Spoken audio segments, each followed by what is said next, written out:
Hey everyone, what's up? Welcome back. I am Pseudo, and we've got some Guild Wars 2 new... Okay, sorry. Enough of that. Anyway, they did a big update interview on what's going to happen with a lot of the new elite specs that are coming out with Visions of Eternity. So let's jump through this. Let's jump into this and go through it and see what they say. This interview, from what I understand, was conducted relatively recently toward the end of the feedback session. So the feedback session, then it ended, and then there was like maybe a couple days, and then they did the interview. So we'll see how much time they had to cook. This might be a little bit out of date per what's coming into the game on October 28th with Visions of Eternity, but let's do this. This was done by PC Gamer, and I believe this is an exclusive. There we go. All right, Guild Wars 2 exclusive. ArenaNet breaks down the changes coming to all 9 elite specs in the next expansion. After the beta in August, ArenaNet is fine-tuning its new elite specs ahead of Visions of Eternity's release later this month. When you purchase links through our site, we made an affiliate commission. Good for them. We're also a partner for ArenaNet, so if you'd like to buy it, head to the description. Anyway, sorry for faffing around. Let's go through the interview. So for the first time since switching to an annual expansion cycle, Guild Wars 2's next release will introduce a new set of elite specializations for each of the game's 9 classes or professions. I think we're up to like 45 now or something insane total. Combinations, as they're called in-game. Elite specs are a pretty big deal, making fundamental changes to how a profession plays. New traits, utility skills, and an overhaul of the base profession mechanics means entire new builds for players to try. We definitely figured out that we wanted to do elite specs pretty early, says Cal Cohen. Okay, so this is with Cal too. That's amazing. I wonder if they asked him about the forbidden word, Bladesworn. Senior game designer for Guild Wars 2. In an interview with PC Gamer, previous annual expansions have focused on adding new weapon options for each profession, which Cohen notes they're a lot of more specific. In which they can do for a professions kit. Which Cohen notes are a lot more specific in what they can do for a professions kit. So a lot of the spears added very specific playstyles. A lot of the other weapons for Secrets of the Obscure added like filled holes they saw in different playstyles, except for Thief, which just got another nuke weapon, but here we are. New elite specs, meanwhile, give ArenaNet a lot more options in what they can pursue. When we look at elite specializations, we really try to shift profession mechanic into something more radical so that the gameplay is significantly changed. And usually elite specs can also fill a couple of different roles. So whenever we can do elite specs, I think we want to do elite specs. So basically they're saying they'd like to be able to do it every expansion, but they can't always because of design, budgetary constraints, etc. The new set of elite specs, which are launching later this month, let's start that over. The new set of elite specs, which are launching later this month, are all themed around recently introduced Tyrian Alliance, an international group of characters from around the game's existing world, representing the countries that players have traveled to across the last decade. That kind of came across in the previews, but I feel like they could have hammered that a little bit more lore-wise. Maybe we'll get it in the actual expansion. That's kind of cool. This makes it a more varied bunch than the previous set of elite specs, which were mostly more closely themed around a specific expansion. We have had elite specs that cover everything from Alona to Cantha to Lion's Arch, with more than a few that take direct inspiration from Guild Wars 1. Back in late August, a beta test gave players the chance to try out the new specializations. Overall, the reception is really good, says Cohen. It actually very much was. Obviously, none of the specs are perfect, except for Amalgam, which is everybody's golden child, and we knew that going in. We know that as players get their hands on them, we're going to get a lot more feedback than we could ever generate internally. There's going to be things that we missed or things that don't necessarily land as well with the players that maybe people internally didn't have as strong feelings about. So this is something I point out on my streams a lot, just to briefly parse this.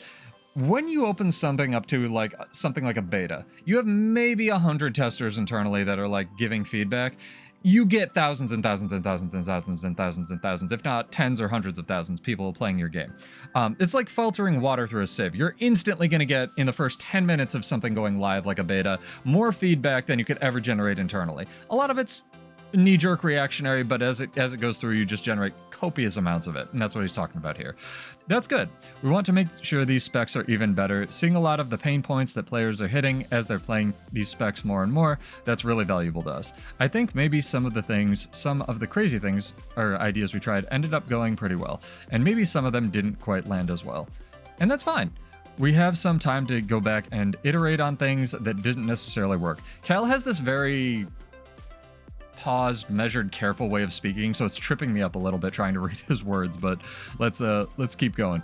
This is going to be a little bit of a long one, so I'll try to timestamp this in the description for each. I think they go through each elite spec, what's changing on it, so I'll try to timestamp this in the description so people can skip around as well. Shortly after the test concluded, I got to chat with Kohan about the new specs, running through each in turn, got a sense of not just the themes and ideas behind it, but also feedback coming out of the beta that ArenaNet plans to address. Yeah, that's what we're reading. The Ritualist. Okay, so first one, Ritualist. Ritualist is one of a handful of new elite specializations that call back to the original Guild Wars, finally tying the spirit summoning profession to Guild Wars 2's Necro. We finally get a Minionmancer, sort of. As with most other Necromancer specs, the central mechanic is bring up life force to enter Shroud, gaining temporary access to new skills for as long as you have enough life force to maintain it. It's the Shroud that grants the ability to summon Ritualist's 3 spirits, Anguish, Wanderlust, and Preservation. Each spirit has a different flavor. Anguish is about damage, Wanderlust is crowd control and conditions, and Preservation is for healing and boons. And once placed, you can choose to rupture those spirits for additional effects, basically detonate them. Its setup lends it to powerful DPS builds or to support builds focused on quickness, boons, and healing. Ritualist upcoming changes, not so much boons from what I saw, but sure. While there was a positive reception to Ritualist in the beta, the main point of feedback was that once you've summoned your spirits, there was little else to actually do while in Shroud.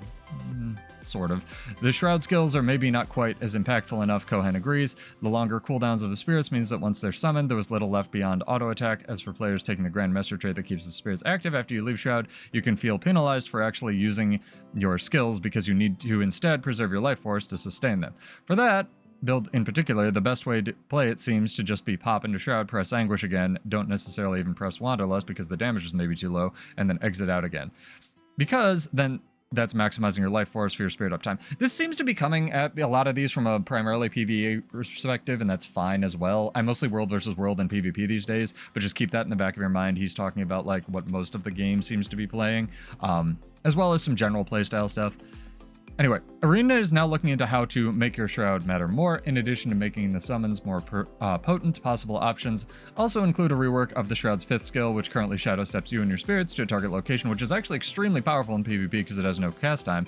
This is very much a utility-focused skill that maybe doesn't have as much of an impact on some other Shroud 5s. We see like Big CC with Harbinger, the Giant Scythe with Reaper, says Cohen, referencing the Necromancer's other Shroud-based elite specs. So they're looking, TLDR, they're looking at tuning up maybe Shroud 5, as well as some of the summons to balance out their impact, I guess, when you press them. Honestly, Ritualist, just the 2 cents that I saw, extremely powerful in PvP, especially the weapons, which they don't touch on here, the like weapons utility skills that they had. They're basically augmented shared venoms. This was extremely strong, so I actually didn't think Ritualist needed that much tweaking, but honestly, not a lot of them needed that much tweaking, but here we are.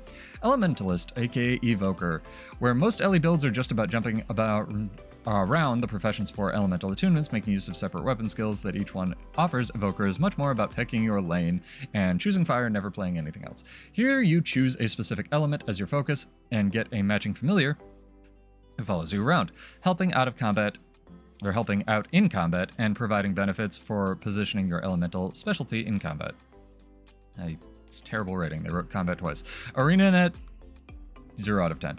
ArenaNet's design goal for Evoker then is to create 4 viable builds, 1 for each of the familiars. So basically they're trying to do 5 mini elite specs, which is bold, but fits with their design budget for Ellie. Fire is your conditioned DPS build and summons a Fox familiar unless you're in World versus World, in which case it has PvE numbers and just nukes everything. Air is your power DPS build and summons a Hare. Water is healing and grants an auto familiar, and Earth is all about hanging out with a Toad, and also CC and protection market as a more potent option for PvP. Toad was super strong, possibly overpowered for PvP.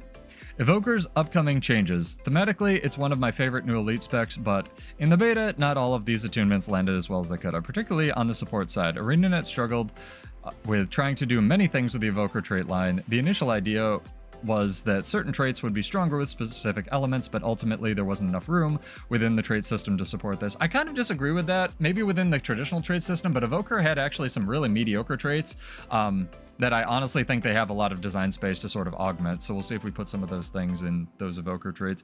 We ran into the problem where we ran out of space in the trait line to actually flesh out all the builds, or where there's only one set of traits that each of these builds could take, says Kohan. it's interesting that they're mentioning that, because, like, Thief and Warrior only have one set of traits they can ever take, but alright. It ended up not actually being interesting gameplay-wise, even if the theory was cool. And I agree, the theory's really cool, being able to sort of 4 mini-elite specs in one sort of deal. Cohen expects that reworking the traits will open up space for more variety. We're probably expecting a lot more generic or a lot more dual type traits where the trait is good for fire and air. Those are going to be main DPS elements, so we're going to blend those together for sure. That's horrifying. They're going to open up a lot more space in the trait line and add a lot more support boons. Oh, good, because that's a big flaw in the beta of all support builds for Evoker. They just didn't have access to enough boons for their allies. Bladesworn, sorry. Another thing, I coughed while I was trying to say Bladesworn. Another thing that Kohan calls out, sorry, is moving the boon generation of the Familiar's Blessing Grandmaster trait down to the Master tier, meaning that support players have the option of picking a Grandmaster trait that locks you into the chosen element. This is actually a really good idea in exchange for significant cooldown reductions while still having access to Alacrity. Arena is also looking at allowing the Familiar's skill to autocast, which was another big point of feedback. It's definitely priority, but if you're playing very quickly, it's frustrating to use many weapon skills. Press F5 on my weapon skill, so they're making it more like a pet, I guess, where you can simultaneously cast stuff. We want to make sure the basic skills, the ones that always went to fire off, or you want to fire off, are given to enable the option to auto attack. So basically that's the right click, control right click thing where you can make skills autocast, kind of like a mech or some pets can. This is good. I really liked the idea of Evoker. I really honestly like the idea of swapping the boons that Hare and Otter get. I don't know if it's worth mentioning here, but it would be cool if there was a support quickness build, a healing support quickness build, or a damage alacrity build. There really aren't that many in the game, so that would be kind of a cool option. But this is solid feedback. We'll see what they end up doing. Again, this is a large top-down overview, and this was months ago that they did this interview, so there's no specific date on it, but it is nice that we're getting some broad overviews of what's coming into the game. So I don't know. Type your angry comments now about what you think they're doing or not doing, and I'm sure they will read them. Illusions are out for the Troubadour. Instruments are in. The Troubadour gives Mesmers a new bardic theme, playing instruments and reciting poems in order to deal damage and support allies. Instead of generating shattering clones, you build notes, notes, and use them to spawn special spectral instruments a lute that does power damage, a flute that applies conditions, a drum that dazes and stuns, and a harp that heals allies. How long each instrument lasts depends on how many notes you have generated before it was summoned. Each instrument has a corresponding tail, a utility skill that grants extra effects if it's used with its paired instrument is playing. Recite the Tale of Honorable Rogue, for instance, and you'll cleanse movement and pairing conditions for yourself and allies. Do it while the drums are playing, though, and you'll grant everyone super speed for a few seconds. So, giving you a brief overview of each thing playing, basically of utility skills that augment your instruments, which are your shatters, but you don't have clones. Or, sorry, yeah, clones, because you still have phantasms you can summon. Troubadour's upcoming changes. Much like Ellie, there's a strong thematic through line in the Mesmer's new elite spec, one that feels particularly cohesive thanks to the obvious interaction between progression skills and utilities. If anything, though, players wanted that theme to be more present in gameplay, its spectral instruments making themselves more known. We want to make sure that the gameplay around the instruments feels good. Cohen's suggesting more tuning is planned. Ha ha ha, tuning pun. Similar to Evoker, Troubadour's balance changes are going to be focused on the specs trait lines. In beta, plenty of the traits mapped directly to specific instruments, a lute that increases damage, a flute that applies an extra condition. Trying to do too many things in the trait line muddies what it can actually do in terms of real builds. He's absolutely correct. Our support build is maybe too linear or not interesting enough. Cough Paragon. Because our choices are very spread out, right now, too much of the trait selection is predefined by the build you're trying to take, resulting in obvious picks that feel necessary to take. If he acknowledges that this is a problem, I mean, he's acknowledging that it's a problem, that you need specific traits to do a specific thing on Troubadour, which is good. What about the rest of the game? Because a lot of things have this problem in every game mode. And that's just a constraint of development budget, but still, at least they're acknowledging on Troubadour, so, you know, we'll see. TM. That's taking a lot of space in the trait line that could have otherwise been spent fleshing out different ways for the support build to do other things, or really hammering into the iconic moments of Troubadour. No news on how we're gonna fix that. Just here's a problem. All right, Galeshot. It's finally happened. The Ranger has an elite spec that focuses on the range part. it gets guns. I'm sorry. As we were looking at elite specs, building the elite specs, it was like, what is Ranger actually lacking? Nothing. And is it lacking that true ranged elite spec? Says Cohen. Galeshot is the answer. Oh boy, is it. It gives Rangers a Cyclone Bow, which when activated replaces your equipped weapon with a new set of weapon skills. The skills cost arrows, which replenish over time, a bit like the Thief Initiative. Almost exactly like Thief Initiative, actually. And by spending arrows, you'll build up towards Hawkeye, a special attack that fires off a hail of arrows toward multiple targets, aka an ambush skill. So, like, the utility skills are all wind-themed. Sorry, I'll finish this and then I'll say what I was going to say. The utility skills are all wind-themed to damage, knockback, swiftness, launches. It's simple, a heavy DPS focus with some quickness generation if you want slightly less selfish build, but nails the execution of the core fantasy it's trying to unlock. So I guess they think Galeshot is like, all right, but we'll see. So this is a discussion I have on my streams a lot where, like, all things are kind of moving toward this initiative system where whether it's Warrior Adrenaline or Revenant Energy or Thief Initiative or Firebrand Initiative or Galeshot Arrows, you basically get skill that costs X of your resource and does Y power level, and the things that do more stuff cost more initiative or adrenaline, right?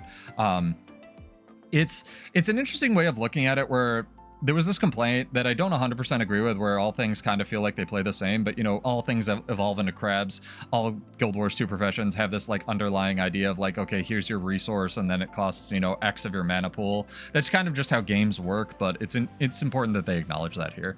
Galeshot's upcoming changes. I think Galeshot was among the best received in the new elite specs during the beta, and certainly one that I had the most fun with. Surprise, surprise, the traits are insane. ArenaNet seems pleased with the reception. We didn't try to do anything too crazy with the specs, says Cohen. We had a great idea, strong theme, and the execution was really done really well. It's also super just mechanically insane. Go try Galeshot, chat. It feels like Galeshot landed the closest to what its final form will be, rather than any big feedback points. The focus is now refining what's there. We have a handful of polish items, just small notes here and there. This skill needs a little bit more range, or some traits that's horrifying. Nothing needs more range, or some traits that could be a little bit more interesting. I agree with that. Some of the traits are kind of boring, but also some of the traits were super overpowered, aka the one that gives you swiftness and endurance with no cooldown. But Galeshot was good. Galeshot was mechanically really interesting. It basically gets an Engie kit for free. I don't know if that's balanced at all, but I guess time will tell. Please don't make more of its crap unblockable. That's really the only note I have. Like, it's good. It's a good elite spec. Thief, Antiquary. What if Thief could summon the power of rats? Yeah, that's what all thieves have always wanted. This is somewhat unusual theme of the Antiquary, an elite spec that gives you a little script buddy who helps enable your treasure hunting fantasies, stealing and deploying artifacts on the battleground. I think our feedback thread on the forums was about half of it was before the beta even starts is going. I think it will be more than any other of the specs. Why is this? In part because Thief players... sorry, I'm going to read that again because this is... My brain did not parse that as English. I apologize. I think our feedback thread on the forums was like about half of it was before the beta even started, says Cohen. I think it was more than any of the other specs. Why is this? In part, it's because Thief players are most likely to be the edgelord PvP crowd. Cool stealth assassins who have no time for a silly rat pal. I'm a Thief main, I'm allowed to say this. Cal Thief main Cohen.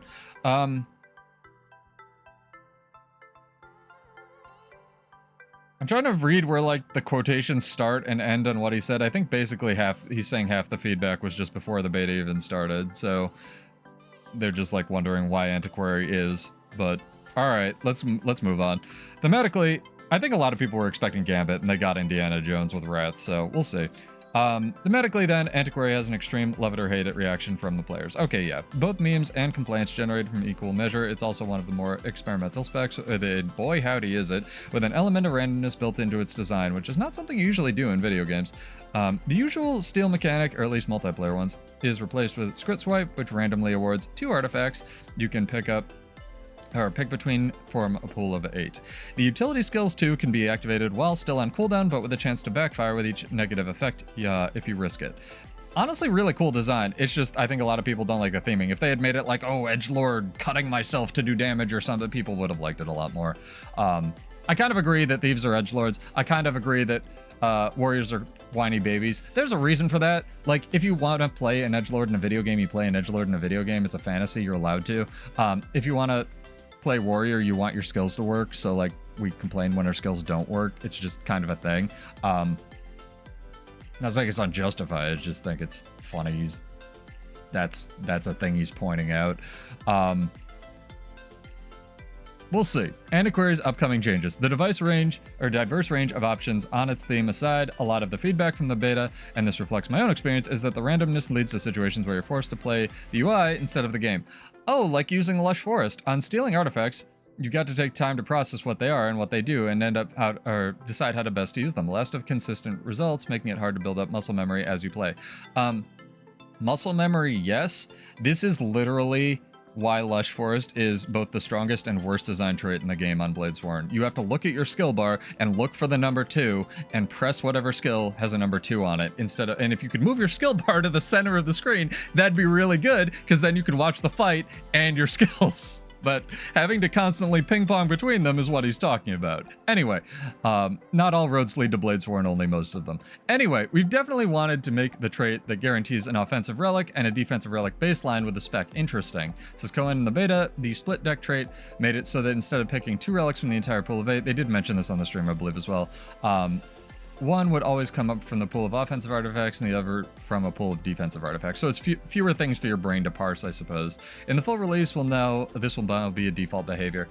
The other issue with split deck was it was the only like first trait that cleansed conditions, so you just like always took it if I'm remembering correctly. And the other ones didn't really do anything other than to help you control the randomness. So maybe put some, barrier or speed or, good lord, not more barrier, just something on the other ones. That'd be really good in my opinion. We don't want those moments to be where you need a DPS skill and you drew 2 defensive artifacts, or you need that big defensive moment and oh sorry, you got really unlucky and didn't get what you were looking for. So this also interestingly adjusts the RNG for the artifacts as well. So that's going to be the extra layer of mitigation just built into the spec. I think that's going to help a lot, and he's probably not wrong. All right, Slimemancer, aka Amalgam. Perhaps the most comic book coded of the new elite specs, Amalgam create a symbiotic bond with a metallic ooze. Boy howdy is it cool, using it as a sort of defensive slime suit that can turn into a comedically giant sword instead of the standard tool belt skills based on your equipment or your equipped utilities. You pick 3 of a choice of 7 protocols, each offering various defensive and offensive effects, as well as additional bonuses when you enter an evolved state. Offensive protocol Obliterate, which is the one he's talking about, gives you the aforementioned giant sword, cleaving and bleeding enemies, and most notably, removing all barrier from those people and doing a butt ton of damage. Please add that to other stuff, thank you. If you evolve while the skill is slotted, you gain 10 stacks of might as a boon, as well as 8 seconds of improved power and condition damage. Much like Galeshot, then, it feels focused. A strong DPS spec, if you say so, Cal, with a defensive option, or with defensive options that feel well suited to competitive modes. That doesn't mean that ArenaNet isn't trying some new things, though, for instance, Defensive Protocol Thorns introduces a version of the old Retaliation boon, named Thorns, that damage, it should be named Retaliation, or Retaliation Thorns, that damage enemies that hit you, this time with an internal cooldown, so as Cal puts it, it's not going to one-shot a whole Zerg in World vs. World, unfortunately. There was a Druid glyph that did this as well, which was very funny. And not having internal cooldowns even 1/4 second, I think they've kind of learned their lesson are pretty scary. I do like those traits. For instance, Body Blow doesn't have one on Warrior right now, and I'm kind of cooking something with that, but it's an interesting conceit of something else. Amalgam's upcoming changes. Nothing. Let's move on. I'm kidding. As a DPS spec, if you say so, Cal, Amalgam, the reason I'm joking about this, Amalgam can kind of do everything, and that's why everyone liked it. It did significantly overperform. They just kind of didn't nerf it in any game mode. It was insane. It could have like 8 stuns or 8 stun breaks if you wanted. In PvP builds, it had Alacrity in World vs. World. It did everything. It was insane in the beta. So expect Amalgam to get significantly tooled down by the time of release. Anyway, as a DPS spec, Amalgam significantly overperformed, topping the DPS benchmark leaderboards by some margin. I think it was doing like 62k. Unsurprisingly, then you can expect nerfs to its damage output. I like that they're mentioning that so people don't get too butthurt. start, but otherwise ArenaNet seems happy with how the spec landed. It's useful data for us to see how far above or below our target these specs land, but it's not bad, says Gohan. Players are like, oh, the damage is too low on Ritualist, which is probably true. That doesn't make the spec bad. He's 100% right. We're more concerned if the gameplay of the spec doesn't feel great, which we've talked about with Ritualist, where, okay, the Shroud needs to be more impactful, but the damage numbers at the end of the day will bring them up or bring them down. And this is something I talk about a lot, like balance even in PvE. Like, something can be good and do 10 million damage, or something can be bad and do 1 damage, and there's probably a number between 10 million and 1 that makes the actual ability balance. Not always, but most of the time. In the sense, then Amalgam seems like a success. Obviously, it's overtuned in terms of power level, but we saw a lot of really strong reception. It's one of the specs that got the most play during the beta because the players are pretty excited. Really strong theme again, this mercurial mold, the shape-shifting metal, really awesome idea. Thank you, Taylor, for that animal science degree. You can make a giant sword, and if it's too big and it clips through the ground, so we need to shrink it a bit. There's a lot of really cool stuff going on with the spec that I think players responded to it very strongly. Honestly, coolest build idea out of the beta, like, for real. That said, ArenaNet is looking at the trait that lets you evolve bonuses to other players. There's a few things that are maybe a bit too powerful to share. We've tried a lot of exciting ideas. We need to kind of rein some of those in. So Amalgam's getting nerfed, chat. Calm down. It was going to happen. It's possible then that Amalgam won't retain the ability to grant both quickness and alacrity boons at the same time. No way. Yeah. I think they acknowledged this almost in the stream, and they said, it'll enable builds that, and then like Taylor trailed off because he knew that bringing like 5 amalgams might enable you to bring like nothing else in a group. Not that alacrity and quickness like providers are the healthiest for PvE in current year, but like it's very funny that there are classes that like Guardian and Warrior that can give buttloads of alacrity and quickness, and they were maybe trying that out on Amalgam to just build it into the kit. So we'll see what it retains, especially for PvP. At the same time, something that ArenaNet has historically been against. We're still thinking about it, but I'm not sure the one's going to make it to launch. It's got a chance, but it might have the best chance. Honestly, I would remove alacrity from it because alacrity just kind of ruins balance in general, even in PvE. Not in PvE, like if you can share it to a group, it's not as bad because it's built into the game at this point, but like I would... NG already has quickness, especially with the new firearms trait. So if I was in charge of Amalgam balance and we had to remove one of the two, I would probably go alacrity because, like, Amalgam's trait's already so strong and there's already so much resetting built into the kit, like, with the evolved stuff. Yeah, Amalgam was crazy. I look forward to seeing how they make it, how it makes it to launch, and hopefully it'll still retain that fun playstyle and whatnot as well. All right, 3 more. We're going Conduit, Paragon, Luminary. Let's go. Conduit. As with other Revenant elite specs, Conduit focuses on channeling a specific character from the game's lore. This time it's Raza, a Guild Wars 1 character, and Guild Wars 2 character if you've been following along with the class. Recently revealed to have been hiding in Guild Wars 2 special... Ooh, that's spoilers. That's spoilers, chat. We can't read that. The hook is that an entity formed in the mist, Raja, is somewhat of a mimic, utilizing skills from multiple professions. For Conduit, this manifests as a new F2 skill called Cosmic Wisdom, which lets you invoke the power of a different profession, depending on which legend you're channeling. Excuse me. At the Demon Malik's channel, for instance, you gain Cosmic Wisdom Mesmer, which grants bonuses, condition damage, and expertise, and inflicts random conditions when you hit an enemy.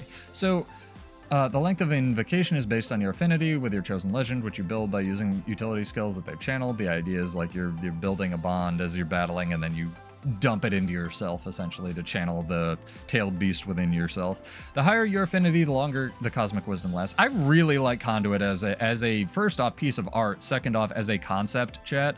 In PvE, the biggest complaint I've heard before we go into it was just kind of a stat stick, which I do get. You're always going to take damage or stat traits in PvE, and there wasn't a lot of like build variety. In PvP, it actually had a lot of really cool build options, even though like 3 of them were bugged. So again, it was a beta. I'm giving them some leeway on that. I look forward to seeing what they're going to do here. Conduit's really interesting to me. So is Luminary, actually, but we'll get to that.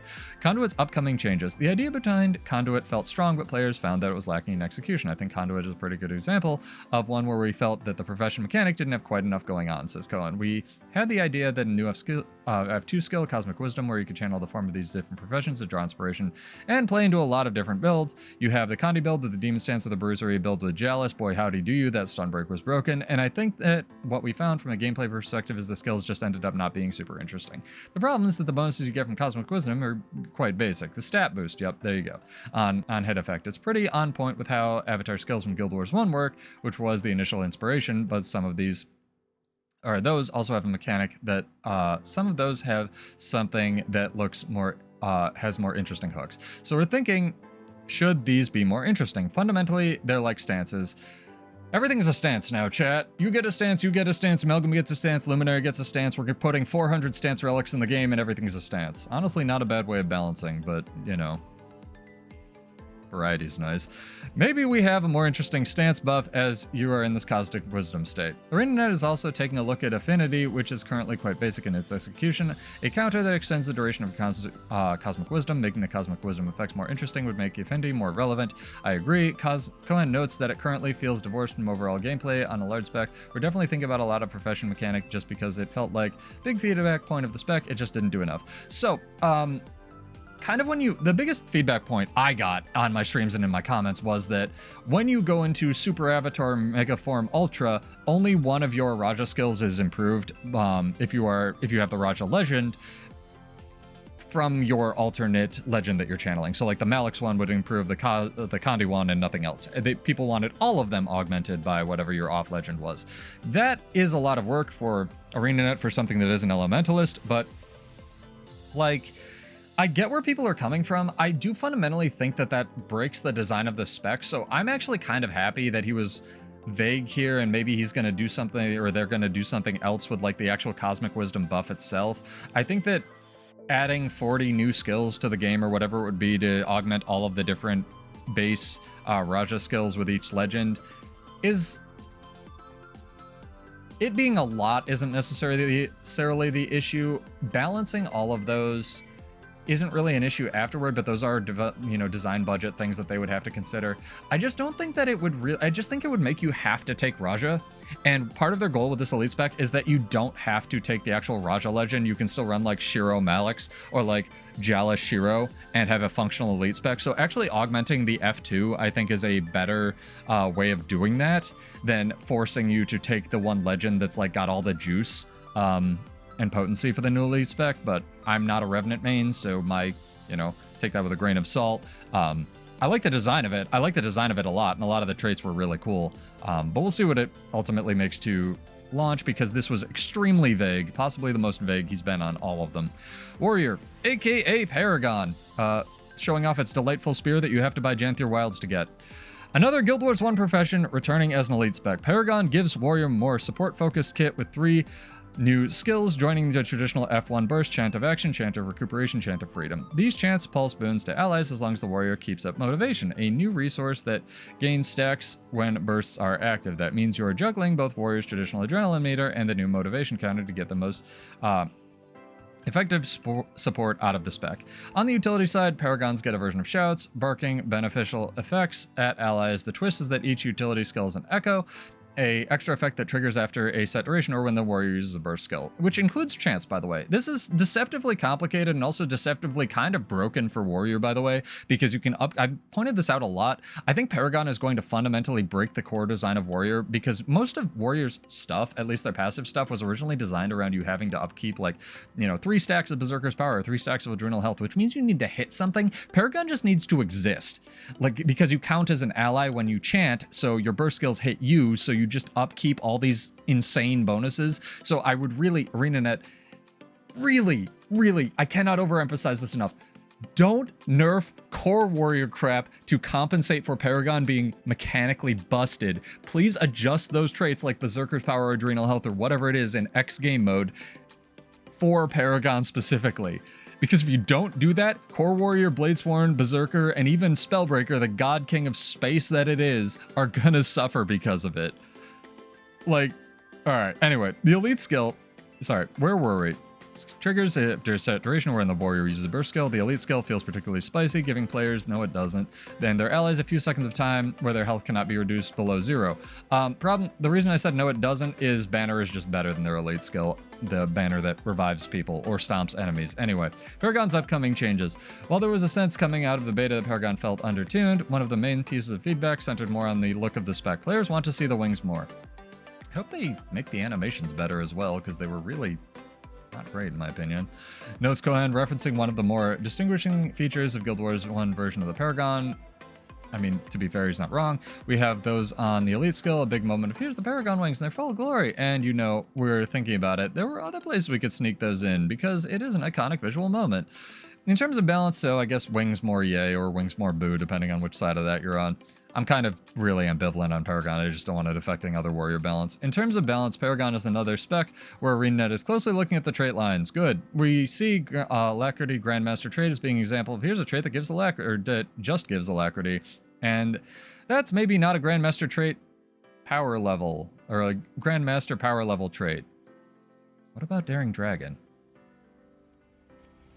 Dude, Bladesworn does not exist to these people. Anyway, we might end up just moving it out of the master tier, or we might end up adding more stuff on top of it to make it really feel like a true Grandmaster trait. Either way, I'm fine with that. There's a lot of examples, I think, in the Paragon trait line where it just didn't quite land as well as we wanted to, and that's 100% true. So, biggest complaint I had with Paragon is it's kind of that pigeonhole design thing where you have three traits that aren't baked into the base kit, like the one that starts chanting when you enter combat, and then the one that makes your like chants cooldown faster or echo or whatever, depending on which one you take, and then the Alacrity trait, which relies on you chanting. So it's like you could just bake this one in, put this one somewhere else, and move this one down, and then you would have some build variety, which hopefully was what he's talking about somewhere a little bit here. Also, there's a trait called Calming Tongue, and it just gives you stats, which is